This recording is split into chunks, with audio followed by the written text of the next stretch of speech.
Imagine being stranded in the middle of the ocean. No land, no rescue, no way to call for help. Just water, in every direction. Now, imagine surviving like that. Not for a few days, not even a few weeks, but for 438 days. More than one entire year drifting across the Pacific Ocean. Eating raw fish, drinking turtle blood to stay hydrated, watching your only companion slowly lose hope and die, and every single day wondering if you will be next. Most people would last maybe a week, but one fisherman survived longer than almost anyone thought possible. This is the unbelievable true story of José Salvador Alvarenga, the man who drifted across the Pacific Ocean for 438 days. Before his story shocked the world, José Salvador Alvarenga lived a simple life. He worked as a fisherman along the Pacific coast of Chiapas, Mexico. Fishing wasn't glamorous work. It meant long nights at sea, hauling nets and catching fish to sell in small coastal markets. But Alvarenga was known for being tough. He had spent years working the ocean. Storms, rough waves, exhaustion. These were normal parts of the job. Most fishing trips lasted about 30 hours. He would leave shore, catch fish and sharks, and return the next day. It was routine, predictable. But in November 2012, one routine fishing trip would turn into one of the longest survival journeys ever recorded. On November 17, 2012, Alvarenga prepared for another fishing trip. His partner for the journey was a young man named Ezequiel Cordoba. The two men loaded their boat with the usual supplies: fuel, fishing gear, ice boxes for storing their catch. The boat itself was small, only about 7 meters long.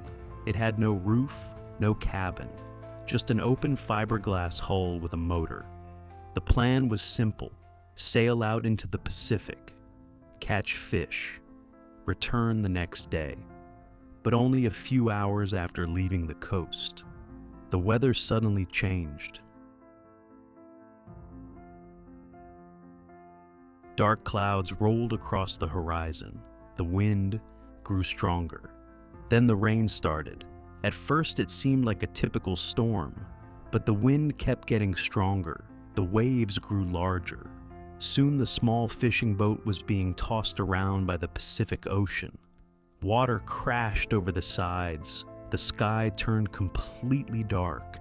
Alvarenga tried to steer the boat back toward shore, but the storm was too powerful. The engine struggled against the waves, and slowly, the boat began drifting farther and farther from land. At one point, Alvarenga managed to contact his boss using the boat's radio. He reported the storm and their location. His boss told him to try to return to shore as soon as possible, but the ocean had other plans. The waves kept pushing them farther out. Then the radio signal faded. Soon the radio stopped working completely. The engine eventually failed. Now they had no power, no communication, and no way to navigate. They were drifting in one of the largest oceans on Earth. The storm lasted for days. The men tried to survive by catching fish with their hands. They collected rainwater whenever storms passed overhead. But they had no real supplies, no navigation equipment, and no idea where they were. Meanwhile, search teams along the Mexican coast tried to find them, but the Pacific Ocean is enormous. After several days, the search was called off. Authorities believed the fishermen were lost at sea, but they were still alive, still drifting, still fighting to survive. As days turned into weeks, Alvarenga realized they needed a new way to survive. He began catching fish with his bare hands. When seabirds landed on the boat, he grabbed them. They even captured sea turtles. Everything they caught, they ate raw: fish, birds, turtles, anything that could keep them alive. Water was the biggest challenge. Sometimes rain filled containers on the boat, but during dry periods they had to do something desperate. They drank turtle blood. It wasn't pleasant, but it provided hydration when no rainwater was available. Every day became a battle just to stay alive.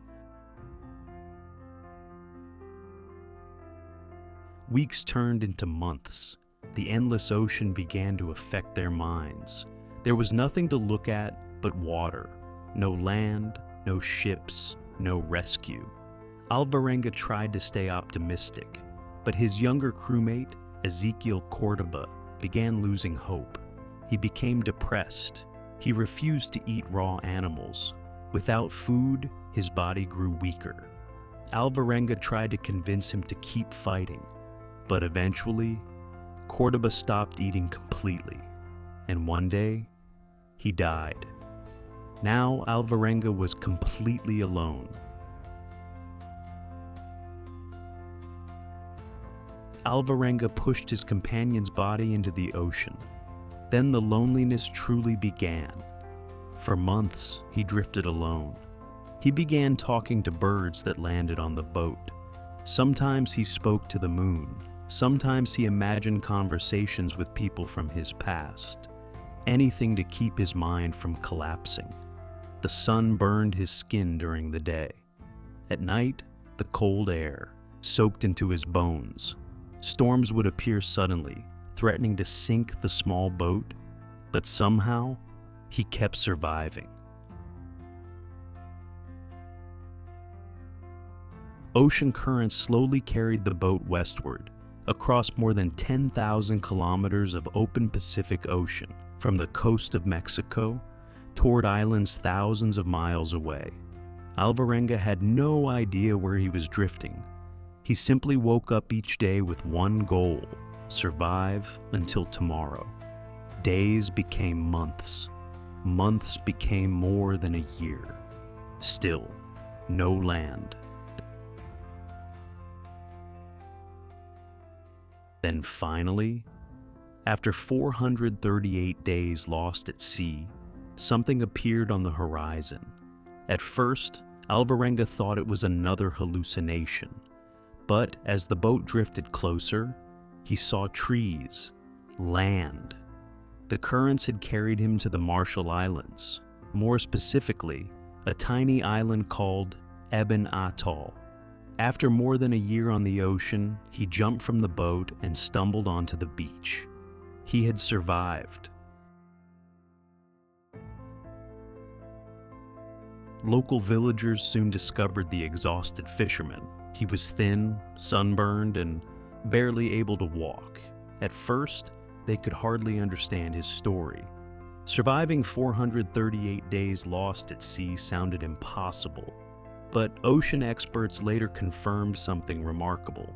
The Pacific currents could indeed carry a drifting boat from Mexico all the way to the Marshall Islands. His story was real.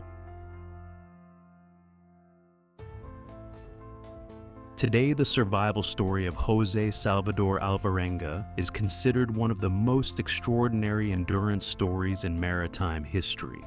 For 438 days, he survived on the open ocean, with almost no equipment, no navigation, and for most of that time, completely alone. Yet somehow, he refused to give up, because sometimes survival doesn't come from strength, or skill, or luck.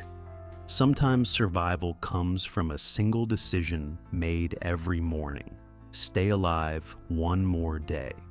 If you enjoyed this incredible survival story, make sure to like the video and subscribe for more unbelievable real-life stories. And tell me in the comments, what survival story should we explore next? Because sometimes, the most unbelievable stories are completely true.